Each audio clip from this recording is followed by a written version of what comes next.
Hello everyone.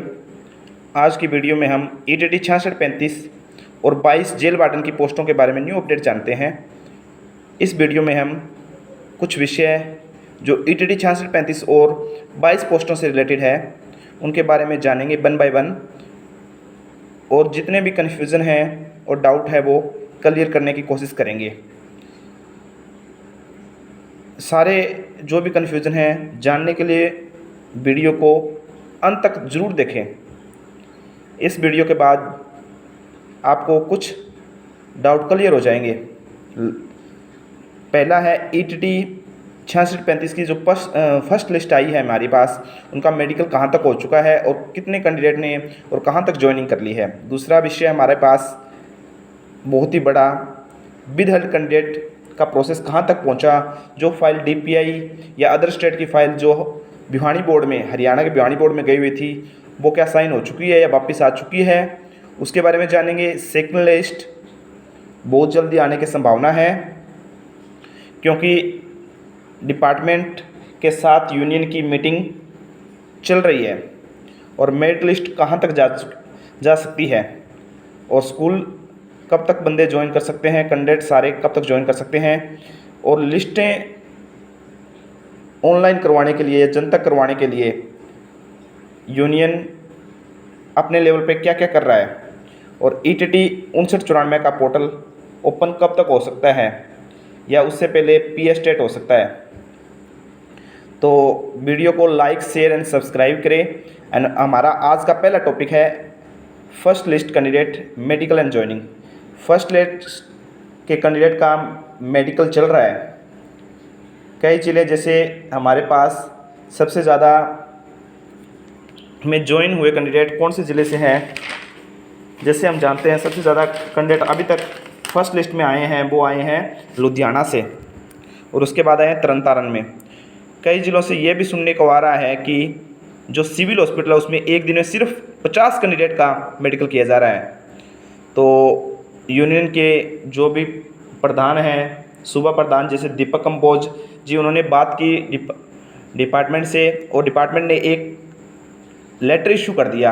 और उसके बाद उन्होंने कहा कि कोई भी जो ईटीटी स्टूडेंट है मेडिकल से पहले ज्वाइन करना चाहे तो डीपीआई ऑफिस में जाए और अपना मेडिकल ज्वाइनिंग लेटर दे और वहाँ ज्वाइन कर सकता है। उसके बाद वो स्कूल में ज्वाइन कर सकता है, पर 7 दिन के अंदर अंदर उसे मेडिकल देना होगा। अगर वो मेडिकल में अनफिट पाया जाता है उसका जिम्मेवार कैंडिडेट खुद होगा। इसके बाद ज्वाइनिंग की बात करते हैं। कुछ कैंडिडेट ने अभी तक ज्वाइन कर लिया है, तो भर्ती बिल्कुल सेफ हो चुकी है। अब बात आती है विद हेल्थ कैंडिडेट की। विद हेल्थ कैंडिडेट की फ़ाइल जो अदर स्टेट की थी, किसके कारण विद हेल्थ लगा था? डीएड वर्सेस डीएलएड लगा हुआ था। डीएड क्या होता है? Diploma in education. और 2016 या 17 के बाद जिन्होंने डीएड किया उसमें आया है diploma in elementary education. Diploma in elementary education है उनको ज्वाइनिंग करवा दी गई है। जिनके डीएड है उनकी फ़ाइल रुकी हुई थी, और वो फाइल 6 जुलाई 2022 को बोर्ड में वापस आ चुकी है या साइन होके आ चुकी है। तो जल्द ही बोर्ड विद हेल्थ कैंडिडेट के जहां स्टेटस में विद हेल्थ रखा हुआ है वहां उनके सिलेक्टेड आ सकता है और उनको ज्वाइनिंग दी जा सकती है। इसके बाद बात करते हैं सेकंड लिस्ट। बहुत जल्द 6 जुलाई 2022 की जो मीटिंग विद हेल्थ कैंडिडेट की हुई है उसमें पता लगा है कि विद हेल्थ कैंडिडेट को ज्वाइन करवाने के तुरंत बाद जो भी डाटा, जितने भी पोस्टें रहती है उनके बाद उन कैंडिडेट को ज्वाइन करवा दिया जाएगा। अब इसके बाद बात आती है कि मेरिट लिस्ट कहाँ तक जा सकती है। बार बार जो स्टूडेंट थे जिनके मार्क्स 2 या 4 या 5 नंबर कम बन रहे थे वो पूछ रहे थे सर कितनी मेरिट जा सकती है। जिन कैंडिडेट का डॉक्यूमेंट वेरिफिकेशन हो चुके हैं वो 101% सेफ है, उनका दूसरी लिस्ट में स्टेटस में अपडेट आ जाएगा। लिस्ट तीसरी भी आने की संभावना है।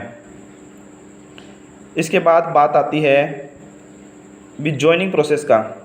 ज्वाइनिंग प्रोसेस लगातार कंटिन्यू है। भी जॉइनिंग प्रोसेस कब तक हो जाएगी फर्स्ट लिस्ट की? फर्स्ट लिस्ट की कैंडिडेट की जॉइनिंग की बात करें तो इस वीक के बाद यानी 10 जुलाई तक काफ़ी हद तक क्लियर हो जाएगा कितने कैंडिडेट ने ज्वाइन कर लिया है और कितने कैंडिडेट का मेडिकल अभी बाकी है। और उसके बाद जो भी सारा डाटा है वो ब्लॉक में जाएगा, ब्लॉक के बाद डिस्ट्रिक्ट में जाएगा, डिस्ट्रिक्ट के बाद सारे डिस्ट्रिक्ट से फिर ये बोर्ड में आएगा, फिर कंबाइन होके बोर्ड बताएगा भी कितने कैंडिडेट का नियुक्ति पत्र हमने अलाउट किया था और कितने कैंडिडेट ने ज्वाइन कर लिया है। फिर सेकंड लिस्ट आ जाएगी। अब बात आती है लिस्टें जन तक करवाने की बात। सूबा प्रधान दीपक कंबोज जी और यूनियन के जो भी अलग अलग यूनियन हैं वो लगी हुई है कि जो भी लिस्टें फर्स्ट लिस्ट में कैंडिडेट सिलेक्ट हुए हैं उनकी लिस्टें जन तक की जाए और पारदर्शिता के साथ भर्ती की जाए। इसके बाद बात आती है ETT 5994 का पोर्टल ओपन करने की।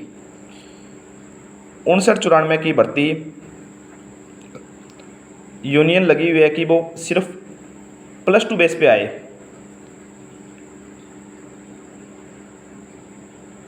आने की संभावना है कि ये भर्ती +2 बेस पे आई क्योंकि इसका नोटिफिकेशन पहले हो चुका है और ETT 6635 के केस की वजह से ये नोटिफिकेशन आउट नहीं हुआ।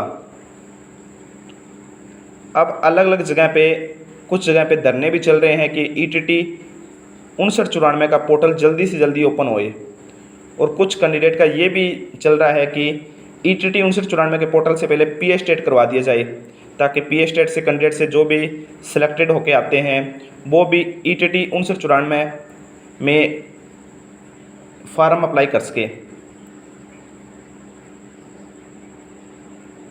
तो बोर्ड भी इस भर्ती के तुरंत बाद ETT 5994 का पोर्टल ओपन कर देगा और इस भर्ती का जो एग्ज़ाम है वो अक्टूबर या नवंबर में होने की संभावना है। और रिज़ल्ट जैसा कि पहले वाली वीडियो में बताया जा चुका है कि रिज़ल्ट आपका दिसंबर में आने की संभावना है, दिसंबर या जनवरी में, और न्यू सेशन से या जनवरी, फरवरी या मार्च में 2023 में ETT 5994 की भर्ती कंप्लीट हो जाएगी। ETT 6635 और 22 पोस्टों से रिलेटेड कोई भी अपडेट हमें डिपार्टमेंट से आती है या हमारे सूत्रों से मिलती है, कैंडिडेट से मिलती है, तो तुरंत ही कैंडिडेट को बता दिया जाएगा। और ज़्यादा जानकारी के लिए या ETT 6635 से रिलेटेड कोई भी जानकारी के लिए इस चैनल को लाइक, शेयर एंड सब्सक्राइब करें। Thank you, have a nice day.